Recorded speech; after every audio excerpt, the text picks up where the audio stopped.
Thank you, Dean Terry. You know, I don't know that there's a natural link between education and gambling, so I'm not even going to try and reach for one, but I will say that if you learn to play poker and play it really, really well, you can earn a good bit of money. So, education counts. The entrepreneur Molly Bloom has spent much of her life around poker, and it's brought her success and fame as a businesswoman, a speaker, and an author. Her 2014 memoir, Molly's Game, the true story of the 26-year-old woman behind the most exclusive high-stakes poker game in the world, led to a film adaptation starring Jessica Chastain and directed by Aaron Sorkin. The rest, as the saying goes, is history. Please welcome Molly Bloom. Hi, everyone. I'm Molly Bloom, and I sincerely hope that you and your loved ones are safe, healthy, and hanging on to a bit of sanity during these challenging times. I am deeply, deeply honored to be here with all of you and with the remarkable speakers I'm sharing a virtual stage with. It is not lost on me that just a few short years ago, being invited to speak at Imagine Solutions was about as plausible as getting asked to speak on Mars. Some of you may know my story and some of you may not. From spinal reconstruction to Olympic hopeful, from starting a world famous brand and burning it right to the ground, from the feds to the mob to Hollywood, it's been quite a journey. But the interesting pieces for me, the salient pieces, are the lessons. To be fully human is to err, to fail, to suffer defeat. And I think it's only in the getting back up that we find out who and what we're made of. I have made a life of taking big shots, experiencing epic failures, and staging a few improbable comebacks on the journey. This is my story, and these are the lessons that I learned in the fire. The first lesson that I learned is that with a disciplined mind, the impossible becomes possible. When I was 12 years old, I was in love with mogul skiing. My brothers and I were competing locally on the circuit and doing quite well. And then at 12 years old, everything changed. I was diagnosed with very severe scoliosis. I had to undergo a spinal surgery in which they fused the top 11 vertebrae in my back together and put 2 metal rods down the side. During this whole time, the doctors, my parents, the experts told me that my mogul skiing career was over. But I had already started to have a bit of a irreverence for authority at this time, and I believed that I could get back on the mountain. But then I had the long road to recovery. For a year, I had to spend on my back alone, recovering from this surgery. It was a year of not going to school, not hanging out with my friends, not skiing, and I had a ton of time alone with my thoughts. This was before the social networks and the internet and Netflix, and it was just pretty much me and my thoughts. And what I realized is that these thoughts were not necessarily my allies. In fact, they were largely negative. And science validates this. We know that the mind has a negative slant because it's been a useful survival mechanism. But in order to do the impossible, in order to get back on the mountain, to make the US ski team, I needed to do something about my mind, which was standing in the way. And so I started to discipline my mind. When those thoughts would come up, when that discursive thinking would happen, I would quickly shift into the present moment, or I would create a new narrative. For example, if the thoughts said, "You'll never ski again," I would say, "The heck I won't, I'm gonna make the US ski team." And I kept doing this over and over until things started to change. I got back on the snow after that year, and I worked really hard. And over the next 8 years, I worked really, really hard, both on my mind and my craft. And at 19, I made the US ski team. At 20, I became ranked 3rd overall in North America. And at 21, I made it all the way to the Olympic qualifiers. And though it didn't go the way I wanted that day, though I crashed pretty catastrophically and ultimately ended up retiring from skiing, I had gotten there. I had gotten there largely because I had intervened on my mind. I had learned how to create a new narrative. And, this isn't just motivational woo-woo nonsense. There's real science to back this up, that we can change our brains. Neuroscience tells us that our brains are more soft-wired than hardwired, that with consistency, we can change the way those networks fire. And the two best protocols I've ever found to train the mind are mindfulness and meditation, which are basically just two protocols for training where you place your focus. And through this exerted effort consistently over time, we can absolutely change our brain. The second lesson that I learned is that kindness isn't only the right move, it's the smart move. After skiing, I was devastated and I decided that I wanted to take a year off in between undergrad and grad school. And the only criteria I had was that I wanted to go somewhere warm and be a kid for a year. So I went to Los Angeles and I got a job working for this man. He was very successful, very powerful. Unfortunately, he was a jerk. And one day he asked me to serve drinks at his poker game. I had no idea what to expect, so I made a really embarrassing playlist with songs like The Gambler on it. And I showed up to this game with a cheese plate and was absolutely blown away by who started walking through the door. It was A-list actors like Ben Affleck and Leonardo DiCaprio. It was the owner of one of the biggest investment banks in the world, the head of one of the biggest movie studios, a tech giant, politicians, one after another, these people that move the needle on the world stage. And I wanted to stay in that room. This was access to incredible information and capital and power. And I really wanted to stay in that room. So I started learning about poker. But what I really did is what my mom taught me to do. I was kind. I showed up for people. I took their experience personally. I went above and beyond. And over the next couple weeks, months, I realized that I didn't just want to stay in that room. I wanted to own that room. I wanted to own these games. The problem is that, I was going to have to go up against my boss, who was very powerful and kind of mean. So over time, I started my own games. And on that first night, every single one of the players showed up. And they showed up not because I was rich or powerful or even knew what I was doing. They showed up because I had shown up for them. And that was a giant lesson in my life. The next lesson is I had to learn the art of letting things go. And I might have just buried the lead here, but I lost the game. After 6 years of making millions of dollars, establishing an incredible network, learning about tech and finance and Hollywood and the art world, and just such an incredible experience, I lost the game in a really unjust and unfair way. One of the most powerful players decided to take it from me because he thought I was making too much money. And so in a moment, everything was over and I was devastated. And all the mental training in the world could not get me out of this rut. So I called my dad, and my dad's a psychologist. Now, growing up with a shrink for a father, total nightmare. You can't get away with anything. But as an adult, it's been a huge asset. And I said to him, Dad, I can't get past this. I'm stuck ruminating in the past. I'm stuck in resentment. I'm stuck. And he said, my dear, you need to learn the art of letting go. You need to let go of the past so that you can be firmly rooted in the present. And I said, Dad, that sounds great, but how do I do that? And he said, this is how you do it.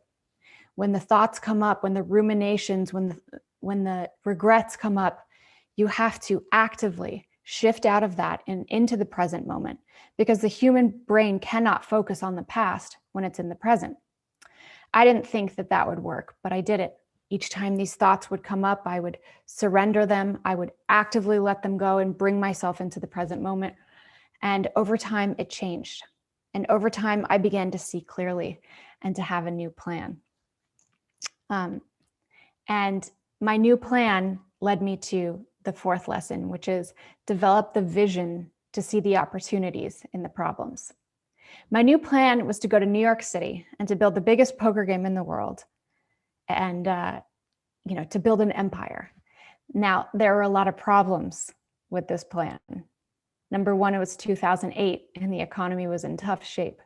Number two, the market was extraordinarily saturated, and the same couple people had run games for 20 years. Now, I could have looked at that and seen all the problems, but what I saw was an opportunity. Things had been the same for 20 years, and that gave me an opportunity to be disruptive. So I started interviewing 20, 50 poker players and asking them what their experience was and what they could change. And I found the weakness. The weakness was that people would come and play in these games and oftentimes not get paid because the game runners were running kind of a Ponzi scheme. They would only pay out if they were paid. Now in LA, I had learned a lot about credit management, extending debt, and managing this business. And so I believed that if I could become the bank, if I could settle the games and guarantee the games, that I could find my way into this market. And so that's what I did. And within a couple months, I had built the biggest poker game in the world. It was a $250,000 buy-in. I saw someone lose $100 million in a night.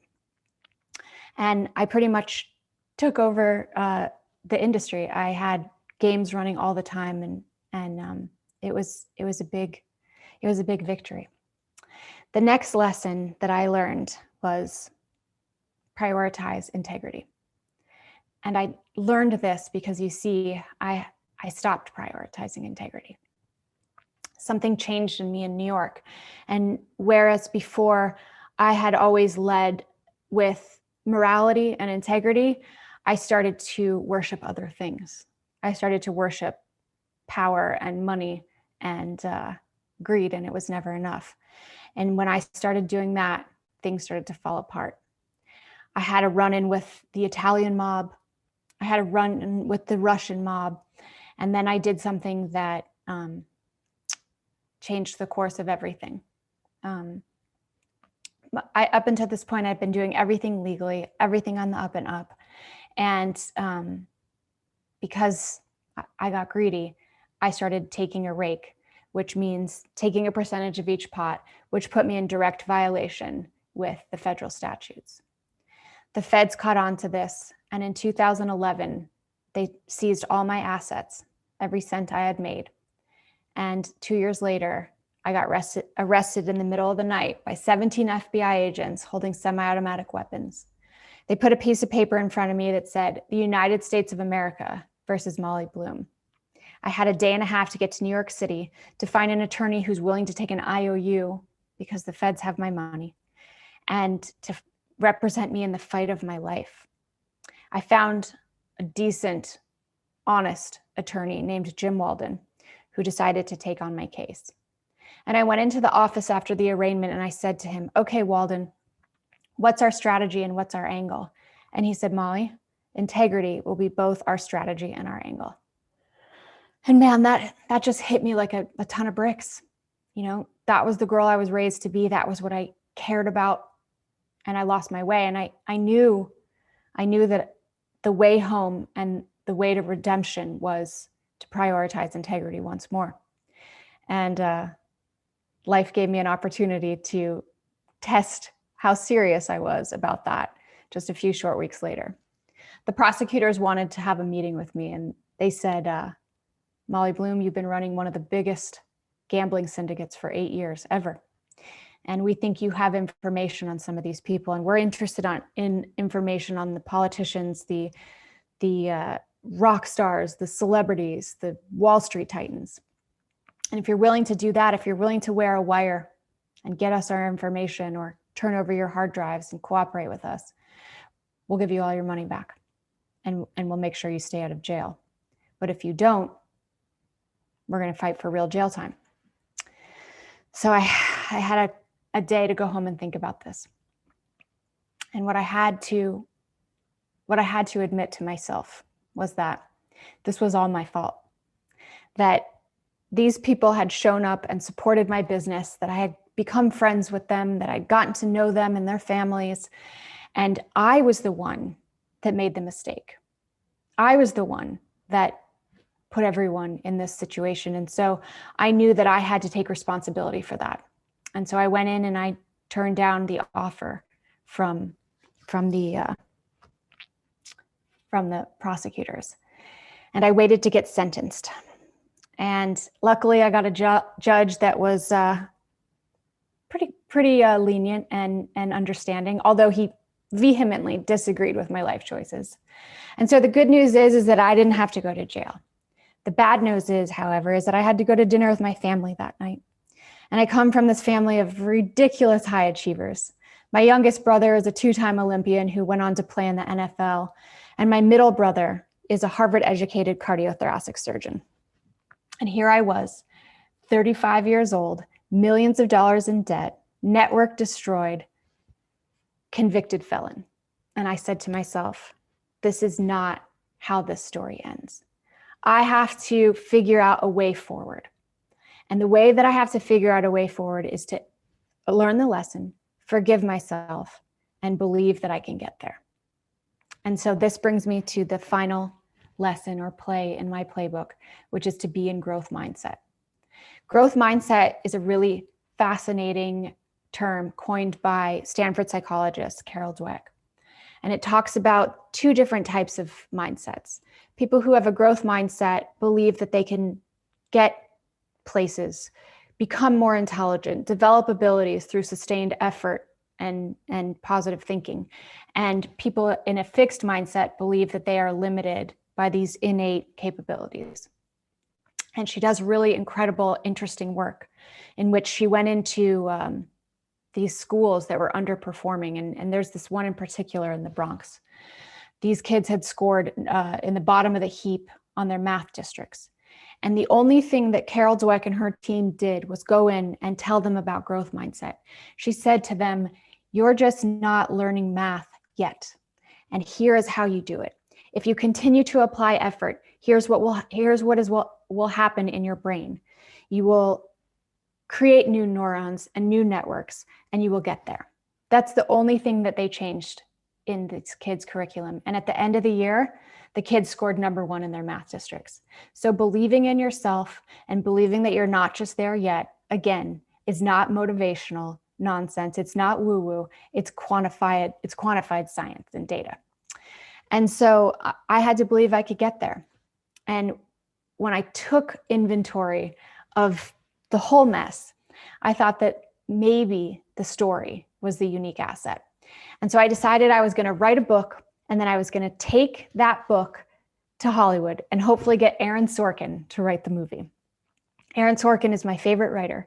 He wrote The West Wing, The Social Network, Moneyball, and I thought if I can get him to take this on, it'd be great. So I finally got to Aaron Sorkin, and I was told that I would have 1 hour to pitch to him, and then I had to let it go. And so I told my story to Aaron Sorkin. And when I was done, I'll never forget what he said. He said, well, kiddo, I've never met someone so down on their luck and so full of themselves. And I wasn't full of myself. I just believed that where I had been or what I had done did not have to dictate where I was going. And so I said, are you in, Sorkin? And he was. So, a couple of years ago, I was pleading guilty in federal court. And recently I got to go to the Oscars with Molly's Game. And, these are the lessons. A disciplined mind, a kind heart, learning how to let things go, developing the vision to see opportunities in the problems, prioritizing integrity, and developing a growth mindset. But each of these requires great cultivation. They require the willingness to get uncomfortable. They require the humility to look at ourselves and change what needs changing. They require the courage to not take the easier, softer way.